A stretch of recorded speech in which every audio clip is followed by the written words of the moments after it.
The grisly murders committed by Victor Licata in 1933 became a centerpiece in a war on cannabis that culminated in federal prohibition in 1937 and shaped public perception of the drug for decades. While claims about the causal link between cannabis and violence arising from the case have been debunked, understanding the Licata case as simply a fount of dubious moral panic is severely limiting. My research recasts the Licata case and many others like it as a fount of evidence for widespread, largely hidden economic, social, and medicinal networks organized by local, small-scale operators engaged in the cultivation, production, distribution, marketing, and sale of cannabis. Brought to the attention of U.S. officials by the violent actions of consumers, it was producers that became the targets for an effort to stem the trade. And this has had devastating consequences on targeted communities,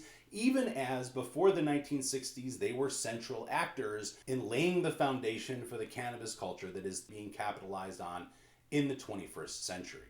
In the 19-teens and 20s, Mexican migrant workers, often with friends and family, spread cultivation techniques and adopted informal methods for production and retail. Itinerant laborers, U.S. military personnel, jazz musicians, and even school-aged children adopted these methods and began to evangelize about the potential physical, psychic, and economic benefits of cannabis for people who suffered from illness, boredom, or even poverty. Young users like Victor, portrayed in the media as tragic victims of the vile trade, actively participated in these networks as significant drivers of cannabis traffic into major cities throughout the United States in the 1930s and beyond.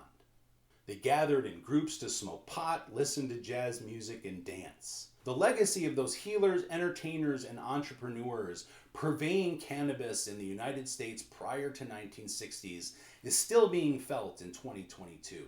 We're hearing the same evangelical enthusiasm about the potential physical, psychic, and economic benefits of cannabis, now validated by accelerating legalization drives. Activists are putting pressure on state legislatures and regulatory commissions to enact policies that provide the ability for members of formally targeted groups to have production, distribution, and retail opportunities. Due to historic over-policing, my research reinforces this argument and adds the contribution of these marginalized and targeted groups to the establishment of those opportunities existing in the first place.